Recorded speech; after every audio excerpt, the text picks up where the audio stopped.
Sarah, sabi mo kasi, eto, ulitin ko lang Salamat ay mapagbigay, Mm. mapagmahal, mapagpatawad. Mm. Mula sa kaibuturan ng aking Oh, puso, kita mo? malipayong Pasko. Oh, pukin ang ina mo.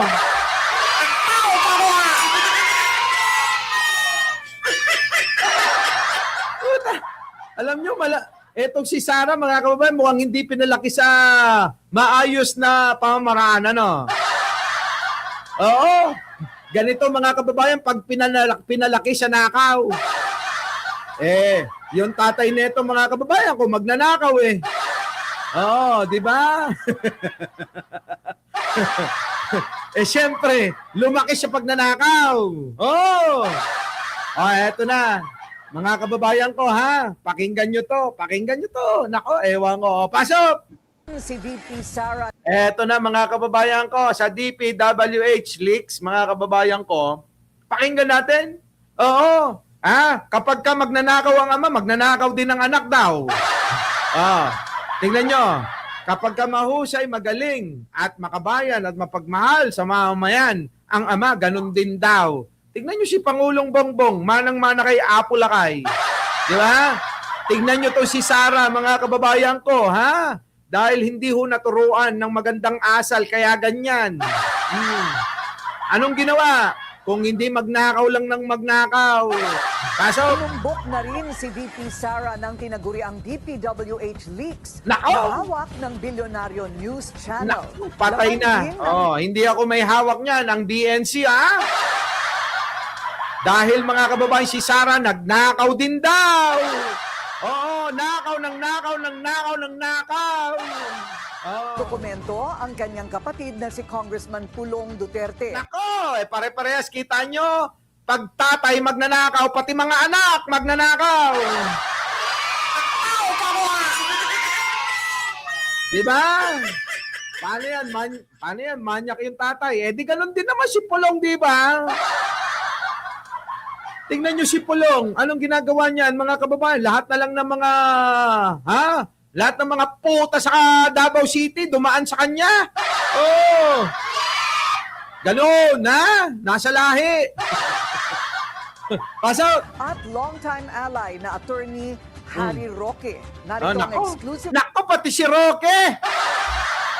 Okay nang inang mga hayop talaga na to, mga kababayan ko, kaya pala galit na galit, Kasi mga kababayan, di umano, etong tatlo na ito, abay, mga kababayan, nakinabang. Ang kakapal ng mga pagmumukha talaga, mga kababayan. Nakinabang naman pala talaga. Ayan, pakinggan natin. Kapatid na si Congressman News Channel. Andale, eto na. Tinumbok na rin si VP Sara ng tinaguriang DPWH. Ulit. Tinumbok na rin si VP Sara ng tinaguriang DPWH leaks na hawak ng Bilyonaryo News Channel. Nako! Laman din ng dokumento ang kanyang kapatid na si Nako! Congressman Pulong Duterte. Nako! At longtime ally na attorney Harry Roque. Nako, Narito kaya ang naman exclusive pala. agenda report ni George Malimban. Narinig ninyo, tinumbok na rin daw, mga kababayan, eto nga, hindi PDEA leaks. Eto, mga kababayan ko, DPWH leaks. Tumbok, mga kababayan, si Sarah, si Pulong, si Roque, kaya naman pala etong mga ito'y galit na galit sila. Kaya alam nyo, mga kababayan, etong pamilya at kasama na si Harry Roqueng mataba, na tila ba piling anak at ampon na siya. Sa bagay, magkakamukha naman silang tatlo, di ba? Panot nga lang si Roque. Di ba? Pero kung hindi panot si Roque, pag pinagtabi mo yung tatlo, si Sarah, si Pulong, si Roque, magkakamukha, Parang hindi mo maitatangging iisa lang yung sinapupo ng pinanggalingan, Di ba, mga kababayan ko? Yung Pulong pala, iba rin ang nanay. Di ba, si Sarah, iba rin ang nanay. Si Roque, ewan ko kung saan baka galing sa Siya kalabaw, baka. Hindi kaya ganon? Hindi kaya tinira ni Digong yung baka, kaya ang lumitaw, isang Rocky talaga.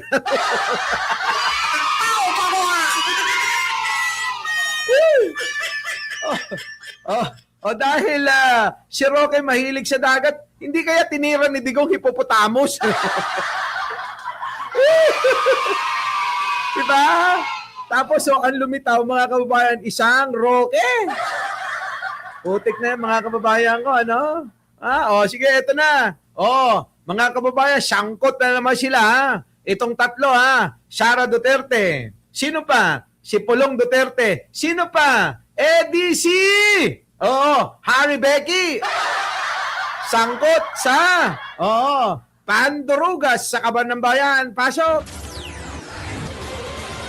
Aabot sa 16 line items worth 1 billion pesos ang umano'y requested projects ni Vice President Sara Duterte sa 2020 DPWH budget habang nakaupo siya bilang alkalde ng Davao City. Puting ina! Mga kababayan, mayor pa lang nagnanakaw na talaga! Hoy! Kayong mga DDS na walang Diyos! Kayong mga DDS na nagpapanggap na may Diyos! Sabihin nyo sa mga DDS, hoy, kayong mga DDS, wala kayong Diyos, huwag kayong magkunwari. Pa-pray-pray pa kayo, mga inang-ina ninyo. Wala kayong Diyos! Ganon, ha? Eto na. Ayon yan sa tinaguriang DPWH leaks Nako! o mga dokumentong nakuha ng Billionaire News Channel Nako! na nagdedetalye sa mga proponent o sponsor ng mga proyektong inilalatag ng DPWH sa kanilang Kita budget nyo? proposals. Kita nyo, grabe talaga yung pamilya ni Digong.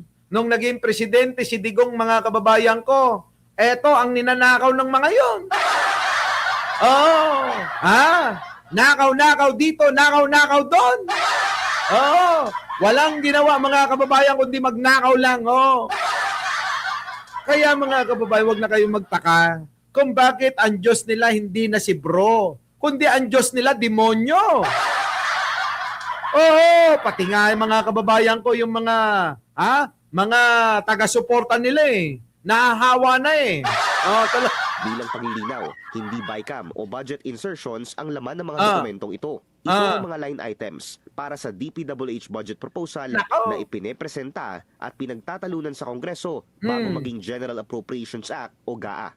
Inappropriate intervention kung maituturing ang pagre-request ng isang politiko ng proyekto habang binubuo ang NEP ayon kay former DPWH Undersecretary Roberto Bernardo. Dahil dapat namang galing ang budget proposal sa mga opisyal lamang ng DPWH. Bukod sa ilang anomalous BICAM insertions, dito rin umano nang gagaling ang sistema ng kickback scheme. Yusek Cabral would tell me that she would communicate and meet legislators to inform them of the amount of their allocations and ask them for titles of projects that they want to include in the DPWH budget. Sa pagsuri ng Billionaire News Channel, Eto na! tumagos sa 2020 GAA. Ito na, mga kababayan ko, ha? Grabing mga ginagawa ni Sara, no? Antindi talaga. Ang 16 requested projects ni VP Sara. Dalawa rito, 16 projects, mga kababayan, ang request ng mayor, dating mayor ng Davao City, kung saan punong-puno ng droga. Mga kababayan ko, lahat na ng mga illegal, pinagkakitaan nila. Hindi na nagkasya, droga, sugal, pati na rin ang pondo ng bayan, kanilang inistapa. Eto na.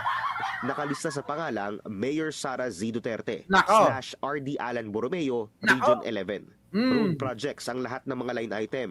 Grabe, no? 15 ang makikita sa Davao City. Tingnan nyo mga kababayan, mukhang ito. Mukha bang hindi magnanakaw to? Mga kababayan ko, walang trabaho, kundi magnakaw lang ng magnakaw ito. Oo. Samantalang isa naman sa Davao del Sur. Bukod kay VP Sara, nakita rin namin Kita nyo, BP Sara, ito naman, nakita rin si Pulong. ang pangalan ng kapatid nito na si Na? Davao City Representative Paulo Duterte. Nako, 16 line items din ang umano'y requested ng kongresista. Grabe. Na abot ang halaga sa mahigit 764 million pesos. 14 ang kumpirmadong lumusot sa GAA. nako. Ang 3 million pesos rehabilitation ng isang multipurpose building sa Davao City, nakita naming may kaparehong budget sa 2020 GAA Nako Pero po. completion na ang nakalagay rito at Nako. hindi rehabilitation. Oh, Ang kita isang nyo? 149 million pesos Ang dami nila, no? Kahit 3 million na lang, oh, di nadali pa.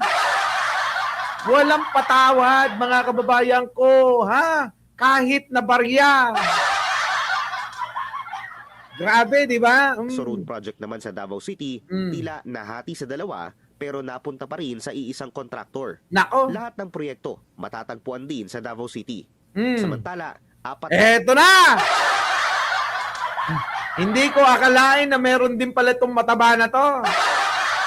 proyekto rin ang nakalista kung saan ang nakalagay na proponent ay si Ay. former presidential spokesperson Nako. Atty. Harry Roque. Na? Ang tumagos sa GAA worth 2 million pesos each. Mm. Ang 4 na requested items ay matatagpuan sa Ifugao, Batangas, Cavite at Laguna.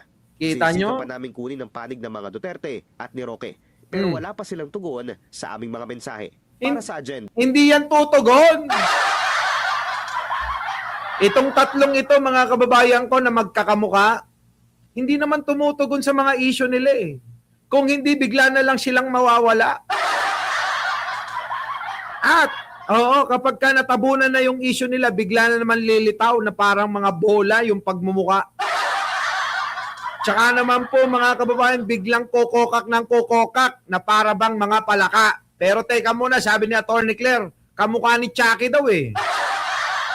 Oo, ano? Chucking Buday? Oh, eto naman si Pulong, mga kababayan ko, ha? Mukhang may sakit na.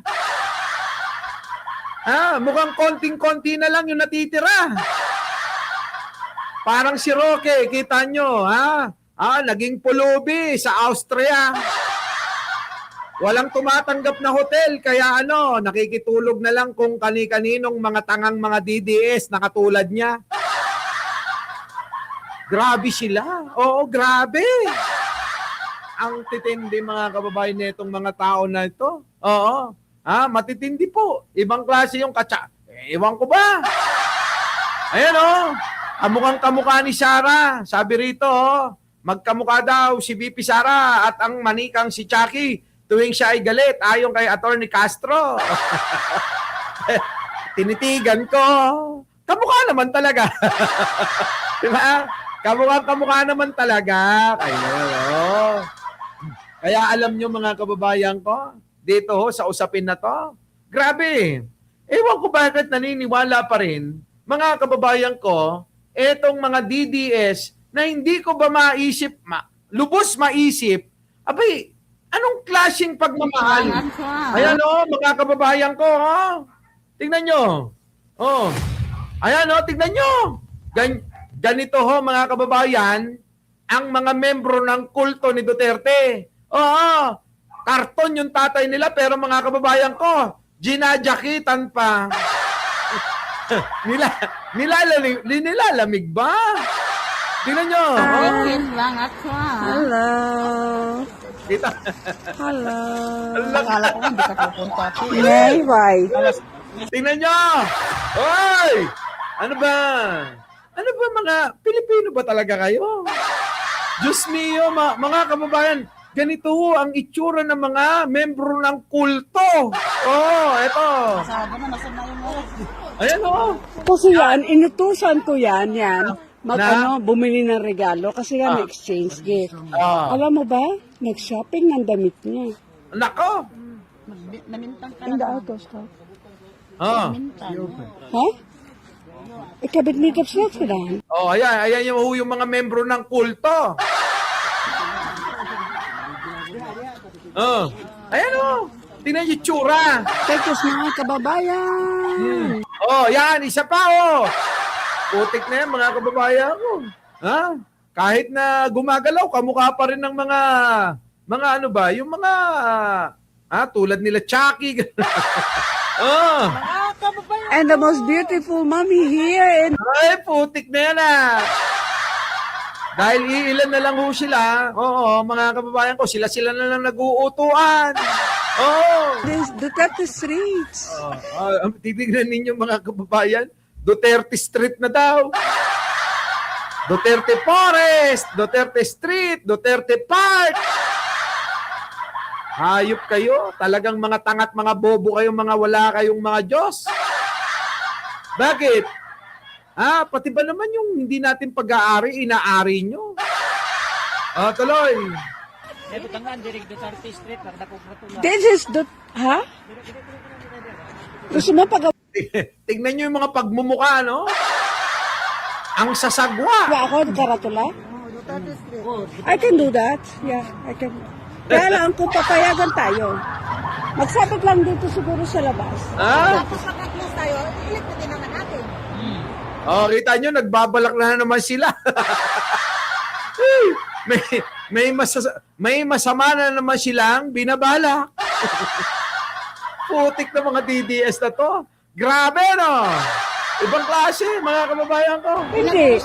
Kaso pag wala tayo dito, hindi nila alam Duterte. Lalagay ko na lang dyan. Sa CR. Saplak ko na lang dyan. Duterte. Ilalagay na daw nila, Duterte Street. Puta, ang kakapal ng mga mukha nito. Get mo ate. Yeah. Yeah. Yung parang plate number, pwede magpagawa ng ganun Duterte Street. May pinaplano yung mga bobo. Hoy! Hoy, kayong mga DDS, di ba kayo nahihiya rito? Hindi ba kayo naniniwala rito? Putik na yan, kita nyo mga kababayan ko. Yung mga taga-suporta ni Duterte talaga, mga kababayan, kakaiba mag-isip, ano? Kung hindi ba mga kababayan, kulang na lang. Abay, sa bagay, sinasamba nga nila yung karton na litrato ni Digong eh. Mga kababayan, yung mga DDS, ginagawa pang katabi. Kulang na lang, makipagtalik sila eh.